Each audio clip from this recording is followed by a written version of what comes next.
Hello, je suis très heureuse de vous retrouver aujourd'hui pour une vidéo favori du mois, donc du mois de février 2026. C'est parti. En catégorie food, ma découverte et favori du mois, c'est les noix de cajou à la truffe d'été. C'est la gamme Monoprix Gourmet. Elles sont délicieuses, elles sont hyper parfumées à la truffe. Donc si vous aimez bien la truffe, je pense que vous allez bien aimer. J'adore les manger en apéro et même parfois les rajouter dans des wok un peu asiatiques. C'est divin. Mon deuxième favori food, c'est les mangues avions. En hiver, moi, mon réconfort, c'est vraiment ces mangues. C'est vraiment la pleine saison entre décembre et février à peu près. C'est un petit luxe que je m'offre parce que c'est quand même assez cher. C'est à peu près 5-6 € la mangue à cette période de l'année. Mais voilà, c'est vraiment le fruit de l'hiver qui est hyper réconfortant, exotique, juteux. Je le mange comme ça le matin et c'est trop bon.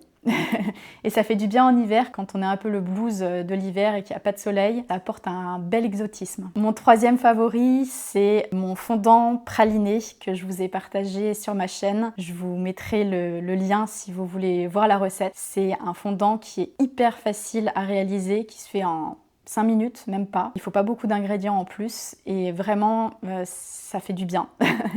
Dans cette saison d'hiver, un bon fondant bien chocolaté avec le cœur praliné à l'intérieur. Je mets du pralin dans cette recette. C'est une dinguerie. Il n'y a pas grand chose à dire de plus. Niveau gadget en cuisine, en favori, j'ai ce jar qui, je ne sais pas si vous connaissez cet ustensile qui est bien étrange visuellement. C'est un ouvreur de conserve. Donc au lieu de s'embêter à devoir ouvrir et à se casser les mains et les poignets, cet ustensile c'est devenu un indispensable à la maison. Je l'utilise tout le temps pour ouvrir une boîte, je sais pas, de compote. C'est génial ce truc-là. Ça coûte 2 €. Pour l'instant, c'est résistant, c'est du plastique dur. C'est peut-être pas le plus écologique, mais bon, je pense que ça va me durer quand même longtemps avant que ça casse. Je l'ai trouvé sur Amazon, je vous mettrai un lien si vous souhaitez. J'ai vu qu'on commençait à en trouver en magasin un peu droguerie, etc. Mais c'est beaucoup plus cher. Sur Amazon, je crois que je l'ai payé 2 € ou 3 €. Et je crois qu'en droguerie, je l'ai vu à 6 ou 7 €. Donc voilà.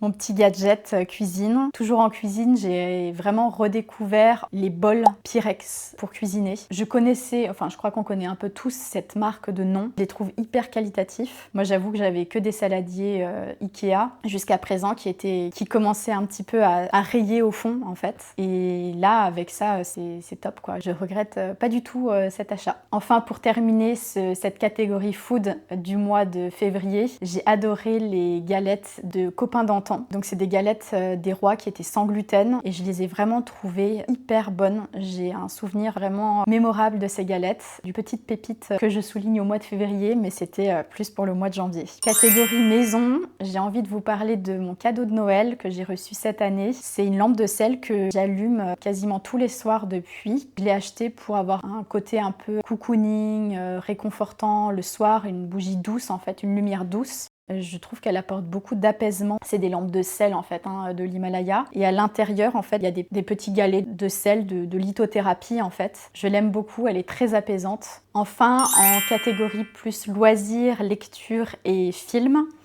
j'ai un gros coup de cœur pour le livre de Claire Géano. Donc le livre s'appelle Qu'importe la nuit. J'ai regardé, ça a été publié en mai 2025. J'ai déjà lu son premier livre, en fait c'est son deuxième livre, elle en a écrit que 2 pour l'instant. J'espère qu'elle en écrira plein d'autres. Son premier livre s'appelait La Jurée, qu'elle a publié en 2023. Et j'avais beaucoup aimé à l'époque. La Jurée, pour vous dire rapidement sans vous spoiler, c'est en fait une histoire autour d'une femme qui est tirée au sort pour participer à un procès.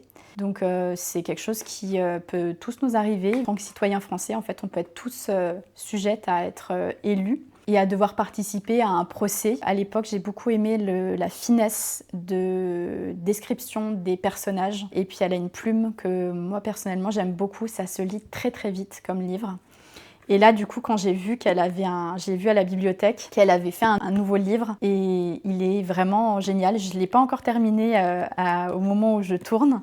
Je suis pas loin. Je suis à la page 220. C'est un livre en fait qui raconte l'histoire d'un couple qui va se marier et en fait l'homme va avoir un accident de voiture. Il va percuter quelque chose sur la route et voilà, toute l'histoire se construit à partir de ça et c'est vraiment...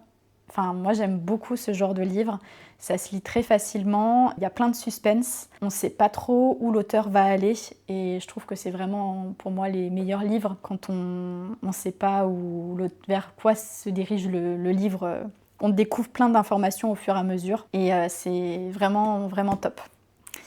Voilà pour terminer. Et en film, j'ai pas beaucoup regardé de films au mois de février, mais j'en ai quand même un qui m'a marqué. C'est le film The Rip sur Netflix. Il est sorti mi-janvier 2026. C'est avec Ben Affleck et Matt Damon. C'est un film catégorie policier, suspense. Il est vraiment hyper allaitant. Pareil, il y a beaucoup de suspense. Pour vous dire 2 mots par rapport à la thématique. Donc en fait, c'est une équipe de policiers qui découvre des millions cachés dans une maison un peu délabrée. C'est vraiment, on dirait, le quartier GTA, si vous connaissez le jeu vidéo GTA. Et voilà, ça parle un peu des cartels de drogue et il y a beaucoup de suspense. Donc si ce genre de film vous plaît, je vous conseille d'aller le regarder. Voilà pour mes favoris de février. N'hésitez pas à m'écrire en commentaire vos favoris du mois, que ça soit food, des livres que vous avez aimés ou bien des choses plus maison, lifestyle. Je serai curieuse de vous lire. À très bientôt pour de nouvelles vidéos. Ciao!